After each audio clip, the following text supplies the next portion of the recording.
Mark, thank you so much for joining us today. For those who might not be so familiar with you, can you start by telling us a little about your journey that led you to writing Vulnerable Minds? Sure. So my background is in the kind of the neurosciences, pure research, which I have done and continue to do for almost 40 or so years now. About 15 years ago, I had a really um, interesting and kind of, in some ways, life career changing experience, which was I visited a school on an island off the coast of where I live called Pennaquis Island School. And it was a school for students, children, well, actually high school boys, so in their 15, 16, 17-year range, who had kind of run into some pretty significant problems with the law, and were effectively told by a judge, either you kind of try this school, which is kind of off the beaten path, or that's kind of it. You're probably going to a lockup facility. And so I visited the island in part because my neighbor had worked there as a teacher years and years ago when the school started in the 70s and had been ongoing for a while. And I was just struck by both kind of the hunger for the students who had, many of whom had experienced some pretty traumatic experiences during their childhood, continued to experience some as well, that they were hungry, and what was needed was somewhat of a different approach to thinking about the nature of their experiences and how it impacts their development. And from there, I started working in schools with children in special education, and often with emotional and behavioral disabilities that were driven by various kinds of traumatic experiences. And over the course of that period of working with literally hundreds and hundreds of children, but also teachers, nurses, social workers, counselors, therapists, that there was an extraordinary gap between what the sciences were discovering and continue to discover and what was in the hands of the variety of practitioners that interface with children with traumatic experiences. So my goal in writing the book was trying to put together this very, very rich and often diffuse material, often locked into academic journals, so that people working with children, the children themselves, maybe now adults, could actually better understand what's going on in this very rich area so that treatment issues could be better. Wow, that's fascinating. And the central theme in your book, as I understand it, obviously it's in there in the title, the vulnerability of vulnerable minds. How, like looking at all the research that you have combined, that you have collected, that you have analyzed, that you have written a great narrative around, right, in your book, how did it come that vulnerability became the central theme of the book that like highlights everything else that's in? Yeah. Well, it's interesting. And I had some feedback from a colleague and expert in the area who said that in some ways she wished I hadn't focused on the vulnerable part, but maybe more on the kind of resilient, hopeful part. And so the book is really two parts. It's part one is the variety of adversities that children the world over experience. And part two is the hopeful part about kind of both helping with recovery and building resilience towards potentially future adversities. I think what struck me was that there was this very, very, again, rich literature that grew out of the now quite famous Adverse Childhood Experiences survey that was published in 1998 by Dr. Vincent Felitti and Robert Anda, that really set the stage for kind of an awakening in some ways that childhood adversity can potentially have this very, very difficult impact on the developing child that can persist obviously into adulthood if not addressed. And that work, has now been ongoing since the late 90s. And just a couple of years ago, the World Health Organization estimated that 1 billion children every year are maltreated, including neglect and abuse. Those are kind of just staggering numbers. And that work in some ways has inspired many people in the health profession to look at that in their own countries, in their own cultures, and so forth. And the bottom line is that childhood adversity is not particular to a country, whether wealthy or poor, to a particular style of government, to a particular form of religion, educational level. Childhood adversity is part of the human species. And we need to come to grips with that because it's highly unlikely, although depressing, that we're ever going to get rid of childhood adversity, especially when you think of the diversity of experiences, forms of neglect, forms of abuse, poverty, discrimination, oppression, bullying. It's part of kind of who we are as a species. We may wish that it was gone. It seems unlikely that it's going to be gone. So if that's the case, we better understand how adversity can lead to trauma. But in some cases, there's a resilient response, in part due to the biology of the individual, in part due to the support systems that child has. So we want to understand both. So as I'm sure we'll come to, it's really important for people to think about this spectrum or scale that goes from kind of vulnerable at one end and resilient at the other. And people can move along that path during childhood and beyond, depending upon a lot of issues. So that was really kind of the lens that I took towards this, and then try to give people a practical set of implications of the way of thinking this way for what they may do as a practitioner, whether they be a teacher, a nurse, a doctor, a social worker, a therapist, or whatever. Yeah. You make a distinction between ACE, so adverse childhood experiences, and trauma. And I find that to be fascinating and quite important as well. Often in popular culture, we talk about trauma as if it's, something bad happens to you and I was traumatized. But obviously, adverse experience doesn't necessarily need to lead to trauma, just as you said. Would you like to just expand a bit on that? Like, what's the difference? Because I think a lot of people think that there's they're the same thing, basically. Yes. Yeah, good. So trauma, of course, at least in many parts of the Western world, has become part of our common vernacular. And so, a family that misses their plane for a cruise to a Caribbean island talks about being traumatized. Well, certainly it's upsetting, but that's not the clinical sense that, I'm certainly talking about or that clinical people talk about. The reason why I think the distinction is so important is not just because the notion of trauma has become part of the vernacular, but because the original notion of adverse childhood experiences has often been discussed as synonymous with trauma. But as the acronym itself indicates, it's adverse childhood experience. And the experience says nothing about what the response to the experience was. And for some people, the response is resilient. They bounce back from it and there's no harm done. In another case, they truly have a traumatic response, which is kind of an injury to the body and brain. Those injuries can be long-lasting or they can be short-lived, but the trauma piece is that scarring, which, kind of the etymology of it is a scarring to the body and brain. So in the book, I make this distinction. Again, I'm not a total fan of acronyms, but because ACEs has become part of the literature, is TRACEs are the traumatic response to the adverse childhood experiences, and RACEs are the resilient responses. And again, we want to understand both. When an individual has been exposed to adverse childhood experiences, the additional lens that I want to encourage people to think about is that depending on the nature of that ACE or ACEs, they can leave different traumatic signatures.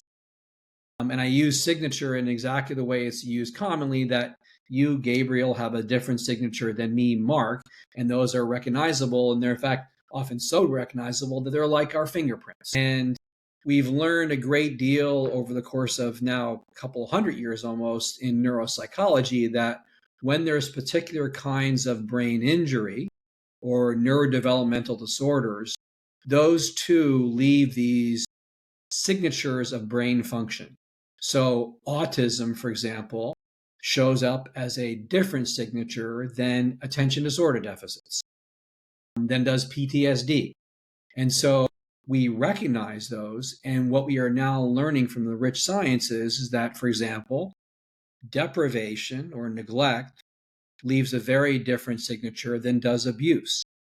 And even within abuse, emotional abuse results in a different signature than physical abuse, which is different than sexual abuse.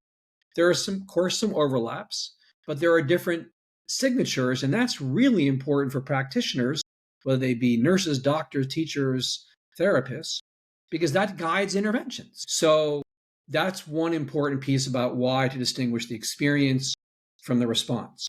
The second one is a framework that I think is really important to think about the nature of the experience.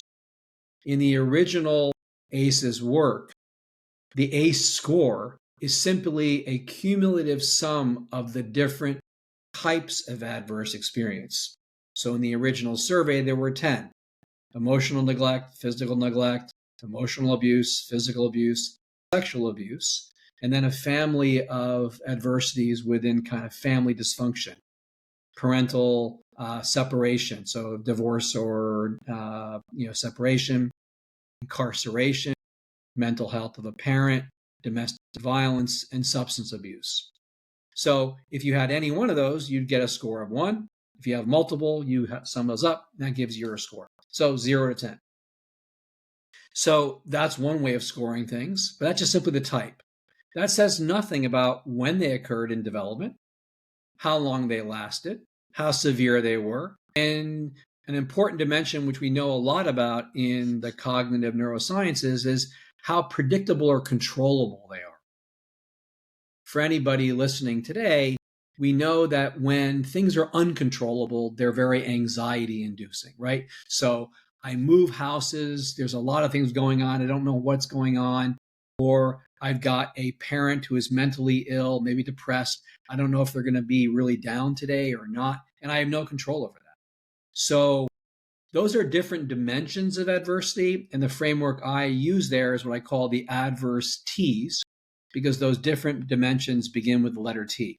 So type, timing, tenure, how long, toxicity or severity, and turbulence is the level of predictability or control. Those are really important dimensions because, just as one example, deprivation that occurs during the first few years of life is far worse for the developing child than if they occur in the teenage years, because the developing brain is so fragile and there are these windows of experience that if they don't happen, you're going to see significant delays, and in some cases, it may never develop at all. So if we just say type, I don't know if that neglect happened when you were 1, 2, 5, 12, 18, but they would all be treated the same. So again, that timing is critical because it will affect what the interventions are. So to sum up, we've got different dimensions of adversity, the adverse T framework, type, timing, tenure, toxicity, and turbulence. And we look for these signatures of response, which can be either traumatic or resilient, because that guides the interventions. I love that. So I told you in our email correspondence that I'm a social worker, right? And I've also PhD in theology. So, and I work particularly, like in my social work, I work with families and I do investigations, and this is the process normally. There is some kind of report comes to the social services, and then there's one unit who makes a first assessment whether this is we need to investigate it further or not. And when the answer is yes, when a decision has been taken that an investigation has to be done, then we have something that we called, in Swedish it's called BBIC, and it stands for, in Swedish, it's child's need at the center.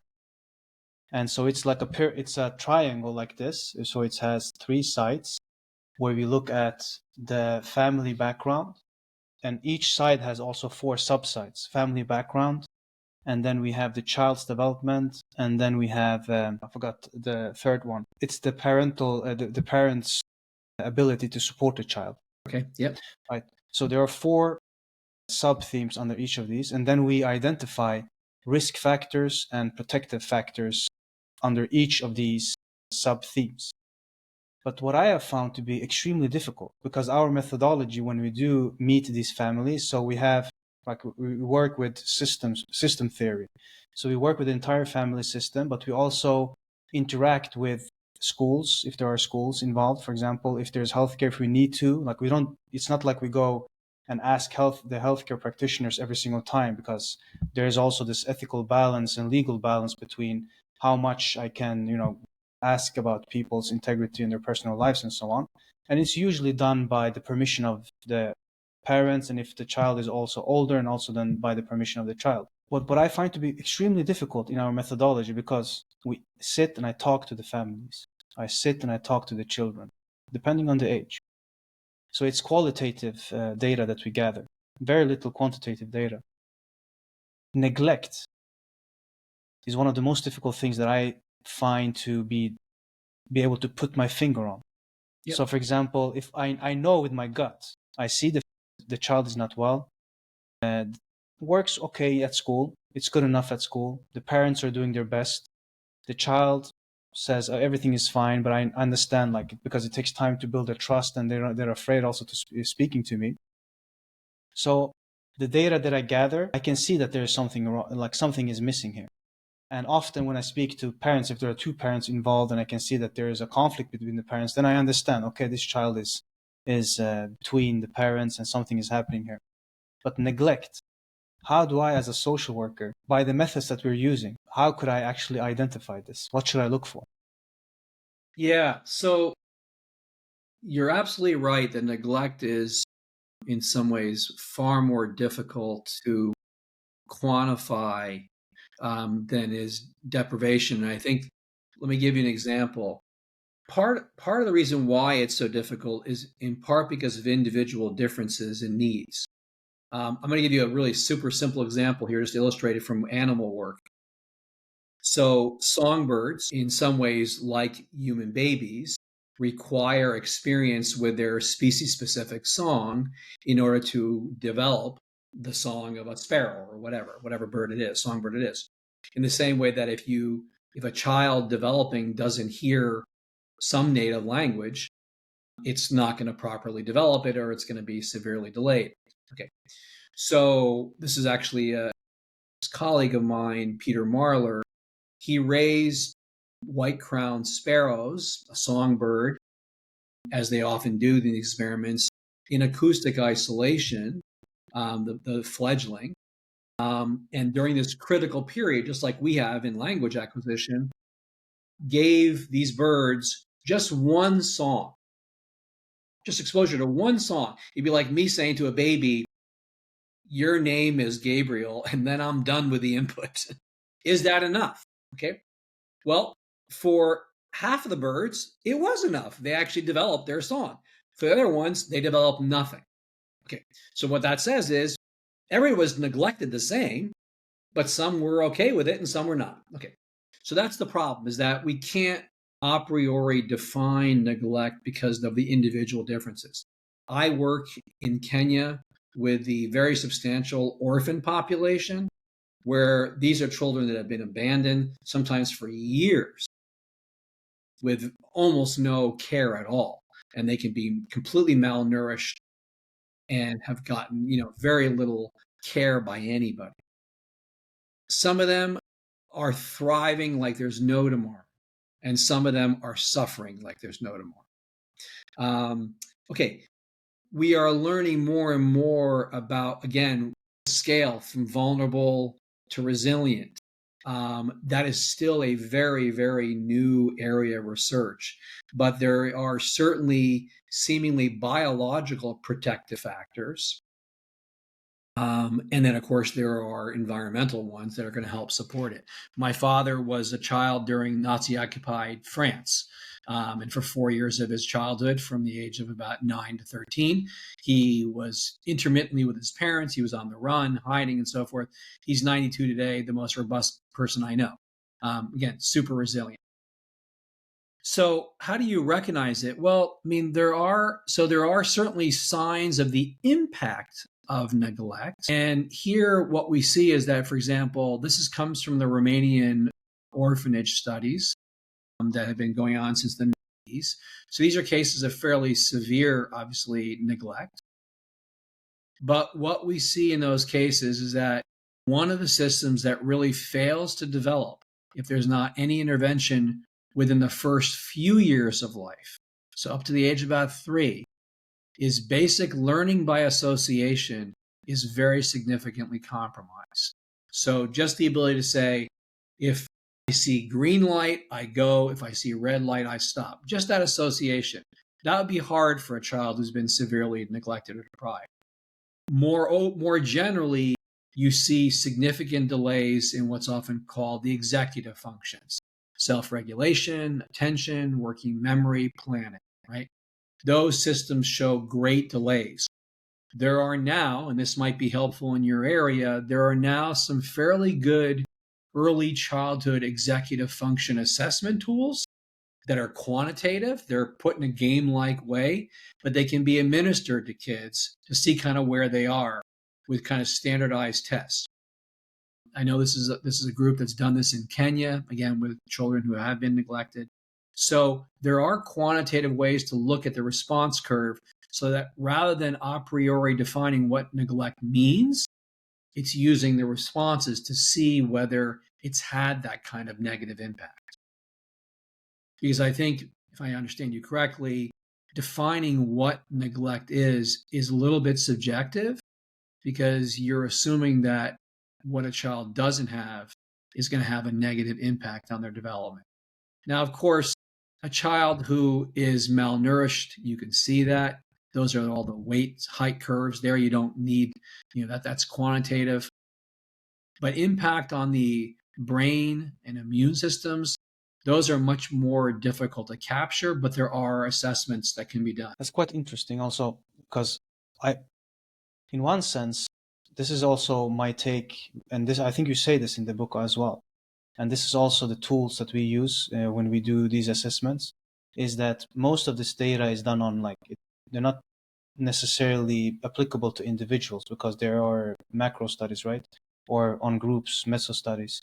So which means that we cannot use these tools to predict, as you say, and we cannot use these tools to say it certainly. But what we can do is, I guess, how do you go from the macro to the individual case? Because you have to work with the individual, and then I assume you can see certain things, like you said, if you see somebody malnourished and so on. But you can also see, if a child is, they're not perhaps not doing so well at school, or they have issues with emotional regulation, or Yes. they have issues with relationships and so on. These things could also be a sign, I guess, of something. There is some kind of risk factors there that have affected them, most likely. Yeah.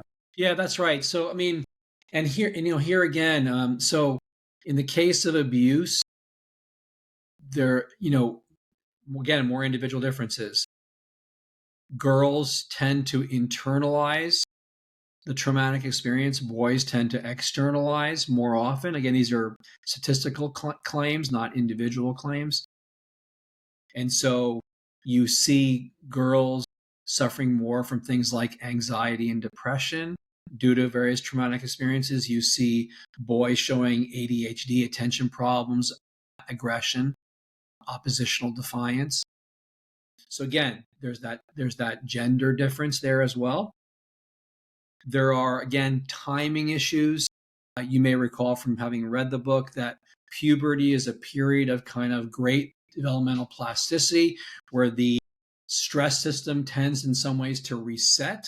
And that's both an opportunity for growth. It's also an opportunity for harm because the system is, again, vulnerable to change. And so that's an important piece too. So that's, again, where we come back to these signature ideas, that by getting practitioners to recognize some of the signatures, like children who have been exposed to abuse will often acquire a earlier recognition of fear because that's an adaptive response, but they often overgeneralize. In the book, I tell a story of a child where I walked into a classroom, had not met anybody in the classroom. This little boy just runs right out of the door. And an early experience for me, and the teacher came to me and said, "Hey, look, I'm really sorry, but you just look just like his father who's been beating him since he was a little kid." So this little boy generalized in completely the appropriate way, right? The analogy I make is if you're a gazelle living on the African savanna and a lion approaches and tries to attack, your conclusion isn't that lion is dangerous. The conclusion is all lions are dangerous. That's precisely what that little boy did. So, in some ways, the reverse of normal teaching in schools, where we want children to generalize beyond specifics, here we want to decrease the generalization because we want that child to learn not all men with a goatee, and not so much hair are bad people. And so, I then, next time I was in the classroom, sat down on the ground, made myself small, didn't make eye contact with that little boy, and gradually learned that I was not unsafe. So that's a signature, that kind of response. Children who have been deprived or neglected are going to struggle with core school tasks, right? Basic association, following directions, attentional issues. The cautionary note here is that these kinds of signatures that we can see, as opposed to what could be done with an fMRI scan or something, which is ever going to happen in schools, right? Is that some of these responses are indicative of other things that are not necessarily traumatic, right? I can have attention disorder deficit, and I've had a wonderful childhood. I just have a predisposition for attention issues, and that is to be treated. In the same way that oppositional defiance can come in from other routes. So what I often talk to teachers, doctors, and so forth is that there are potentially different routes into the same signature, so we must be careful. When it comes to children, we often don't have any information. I tell the story in the book of a child where I didn't know anything about the child's history, and we were talking about in the class about similarities and differences between humans and other animals. And we got onto the unique part of humans, and this little boy was jumping out of his seat, raising his hand. And I said, okay, what do you think? And he said, sentience. I was like, this kid was 10 years old. I was like, sentience? I said, that's kind of an adult comment. So I said, wait, did you say sentience or sentence? And he said, a lot of swears. Why would I say sentence? That's not even an answer to the question. I said, okay, I'm sorry. I'm old. I don't hear that well. And I said, well, where did you learn about sentience? He goes, on YouTube. I think there are philosophers or psychologists, Steve Pinker, Dan Dennett, all these famous people. Turned out this kid has been deprived and neglected since he was a little kid. He's living in, sadly, absolute kind of squalor. And somehow that brain came through with flying colors. So just because we don't see something is not necessarily an indication either.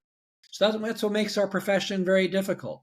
But there are these general signatures that, if recognized, can go a great distance to helping practitioners like yourself do the right kind of intervention to see. And that includes signatures of neglect. So vulnerability is obviously, it's a deeply personal topic.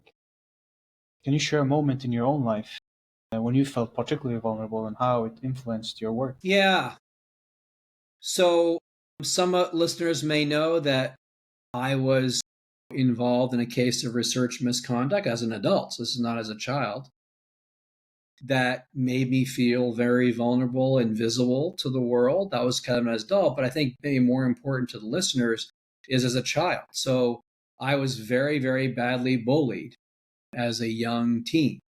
And it was so bad that one day, as a kid who had never missed a day of school, told my mom, I'm not going to school today. She goes, are you sick? I said, no. I said, I was not going. And I started to cry. She said, what's the matter? She says, well, these three boys, and they keep beating me up every day. And she said, well, we're going to go talk to the principal of school. I said, no, that would make it worse. And so I said, well, I just can't go to school. My dad said, well, when does it happen most? I said, well, during recess. He said, okay, I'm going to ask the principal if I can take you out for lunch every day. I'll meet you. We'll go have lunch somewhere else, and then we'll bring you back to school. Would that be okay? I said, that'd be fine. So my dad met me every day for lunch. We went off campus on school. We had lunch together. And then, of course, I knew about his experience as a child being beaten up during the war. And he said, you got to fight back, even if you get beaten up. If you don't fight back, they're going to keep doing it. I said, but Dad, there's three of them, and I'm only one. They're all bigger than me. He says, doesn't matter. You got to fight back. So one day, sort of struck out and punched the biggest one. And he turned around and said, "Why'd you do that?" I said, and my eyes are watering. He goes, "Because you beat me up every day." He says, "All right, we'll stop." It was like this miracle.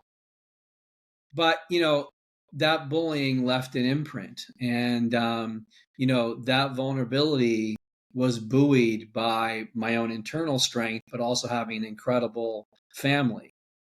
And as I've gone forward, in my own personal life, just the recognition that how lucky I am in many ways to have had two parents who lived a very, very long life. My dad is still alive until their 90s, but who were there always.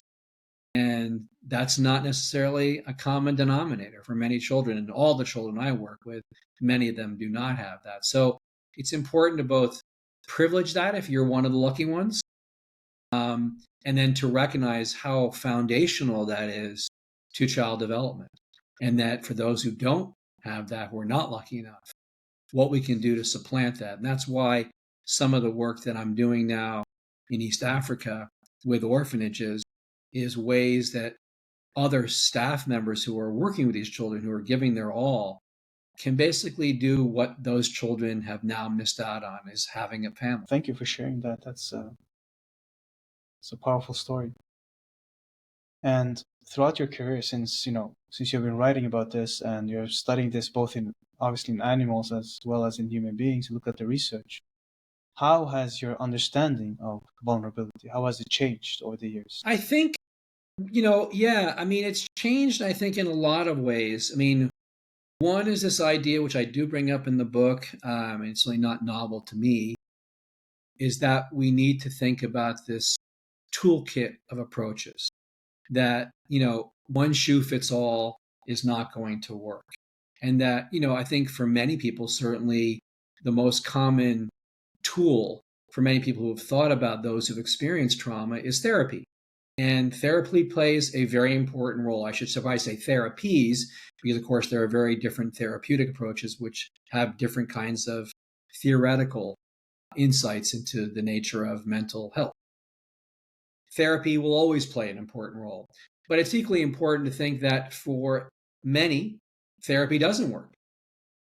And they've tried it for years and it's not worked. For some, medication, different kinds of medication. For some, medication will not work. For some, medication works for a while and then it stops. My mother suffered from major depression for much of her adult life. She was on certain medications. They worked for a while, then they stopped working. So what I do in the book is talk about different kinds of tools in the toolkit that may be helpful. And I take a very, very broad cross-cultural lens.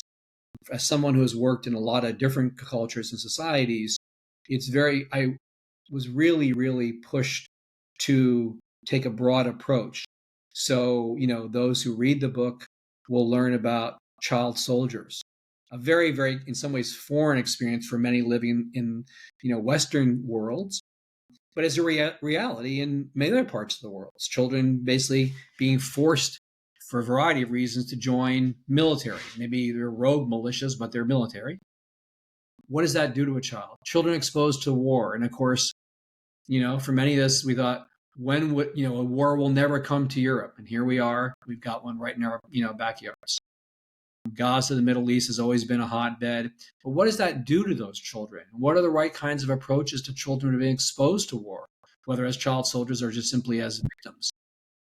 So I take a very, very broad cross-cultural lens in the book because the different kinds of adversity are different, and therefore the different kinds of approaches are going to be different. That's in part due to resources. So, for example, low to middle income countries like Kenya, where I work, there's an extraordinarily small number of psychiatrists, child psychiatrists, who can deal with the population. Okay, so what do we do? We can't invent them overnight. What are approaches to countries that don't necessarily have psychiatrists who are trained for these kind of things? Then there are some of the newfangled technological approaches that I think are really up and coming and potentially very, very powerful, although, of course, they come with various risks, medical risks, but also ethical issues. So the psychedelics movement, which in this country, has maybe taken a little bit of a setback. The FDA initially was confronted about approving some of the psychedelics for treatment, therapy assisted treatment.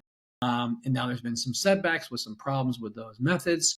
And of course, that's what science is all about. So, you start something and you go back to the drawing board and you refine various ways of changing brain function. So there's a lot of different approaches out there.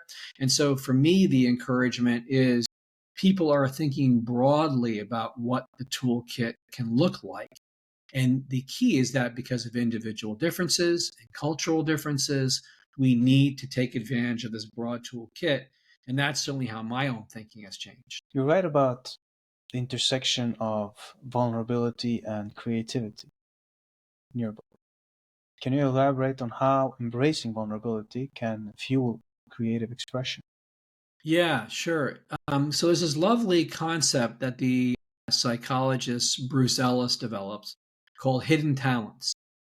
And the idea is that instead of focusing on the adversity and what it does to take individuals down, how adversity can lead to these kind of hidden strengths or talents.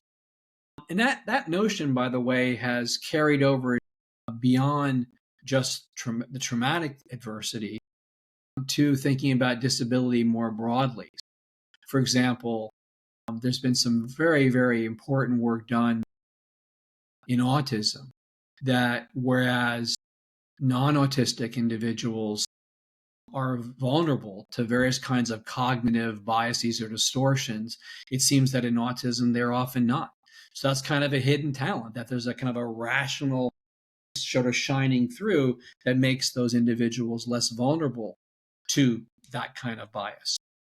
So that in the area of adversity, we see a variety of situations in which children who have been exposed to different kinds of adversity may show these hidden talents. So, under cases, for example, of poverty or deprivation, greater ability to kind of spread attention and look for various kinds of other alternatives, because the nature of poverty is that you've got limited resources. So, you better figure out other kinds of solutions. So, that's kind of a hidden talent. If you only think about adversity taking people down, you're never going to look for those hidden skills. In the same way that I mentioned that children exposed to abuse have a fear acquisition system that comes online earlier. Now, the problem, of course, is that it generalized, but that system and the memory for negative things is far more earlier on tuned up. Those insights, in some ways, come from thinking about life history development and evolution, because we've long known, way back from studies of animals, including ourselves, that, for example, under resource deprivation, development slows down, waiting for more opportune times. Under threat, development speeds up. So simply understanding the distinction between deprivation and threat, we get these, again, different signatures, and that shines a light on these hidden talents. So those are very rich considerations, because there's been a tendency, I think, in the psychiatric area and certainly the mental health profession to think of adversity as just something that takes us down. And this hidden talent lens shines a light on these strengths. And that strength-based approach has carried through the special education area more generally, that instead of focusing on weaknesses, it's what are people's strengths, and then how can we supplement where they need help to kind of close the gap on functioning. We hear a lot in not only in media, but I think research also, like meta studies that have been made, shows that there's an increase, like mental health is declining. There's an increase in depression, maybe in anxiety and so on. And I think last time I read, I don't even remember which study it was, but usually post 70, you see people, usually they get isolated, and then the depression goes up and so on. But even in earlier ages these days, mental health is actually dwindling, and it's getting worse. Yes. And it's a societal issue, so it's a macro level question, right? So I'm curious to ask you, what's your take on, from the research that you have done, from your insights, what are some of the changes that we need to implement, that we need to see in society, policies or our Yeah. view of mental health, for example, what needs to change in order for this cycle to be broken? Yeah. Yeah. Good. Yeah. So, I mean, obviously, there's been a huge amount written of late about the kind of teenage mental health crises. And, a friend, colleague of mine, Jonathan Haidt, whose recent book, The Anxious Generation, which pinpoints at least two key variables. One is the introduction of the iPhone, the sort of the platform of these phones, which has kind of got access to kind of the world, 24/7. And then, of course, social media layered into that has been one of the pieces. And then in addition, the kind of the lack of community or group-based organizations and play that have seemed to be replaced in some sense by the internet. I have a little bit of a different take on this. I don't know if it will be satisfying or unsatisfying, but I think we greatly underestimate the plasticity of the brain to change and adapt.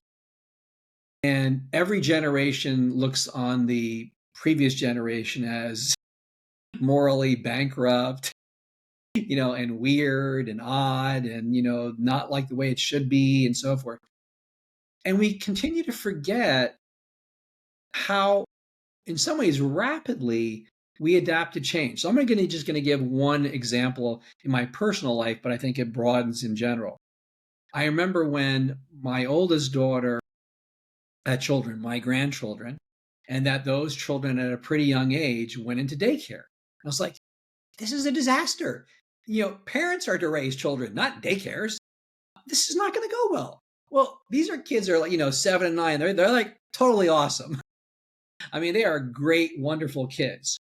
And so, I have to, eat my words because the change has happened that the kids, the parents, the daycares have in some ways adapted to make life really good for development. Okay, my guess is that the same will happen now with the cell phone culture. Maybe it will diminish, we'll get bored of it, things will get replaced and so forth. But that the mental health crisis, which has certainly been visible since the 2010s, right, kind of globally, again, as Jonathan Haidt and his colleagues have documented, it's maybe more with girls than boys, maybe with, wealthy than poor, a lot of interesting factors there. But the increase in mental health, for sure. Layered onto that, of course, is that COVID, and this is, I point out in my book, COVID was worse for teenagers because they're in a critical period where social interactions are fundamental to development.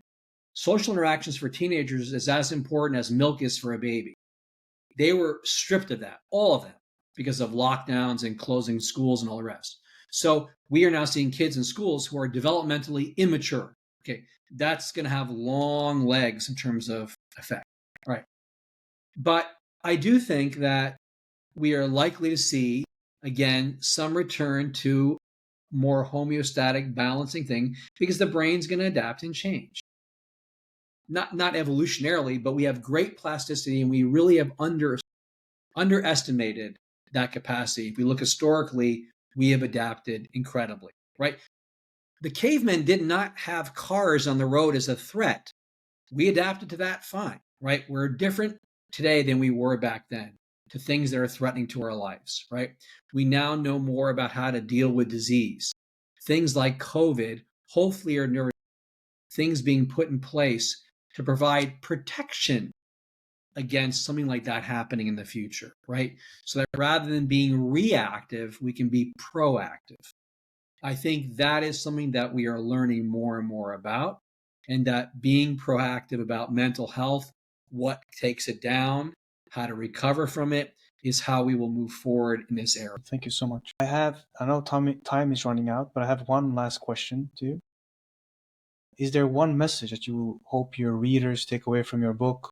What would that be? Yeah, I would say the message is to recognize that childhood adversity is a very, very, very common experience for children, and that the responses can be devastating, but there are methods to help children by becoming aware that it's common. and that we all need to be part of that story. It's not for a particular profession. It's not for psychiatrists. It's alone. It's not for social workers alone. That it's really going to be a community of professionals who interact with children, because the earlier we get to that, the more likely we're going to enable them to recover. Thank you for that. Marc, it's been an absolute pleasure having you on the podcast. Where can our listeners connect with you and find Vulnerable Minds or any other resources that you have created? Yeah, I would say the best is my author website. So it's Marc with a C, D Hauser, HAUSER.com. And there they can find actually papers that I've written, scientific papers, media, a lot of other podcasts, and the book and how to access it, as well as other books. That's the best place. I really invite people to interact. I love the correspondences and hope for continued conversations on this topic. Thank you so much again for sharing your insights with us today. And I look forward to seeing where your journey takes you next as well. So thank you Thank you for very so much, much. Gabriel. Yeah, Thank you. terrific conversation. Thank you.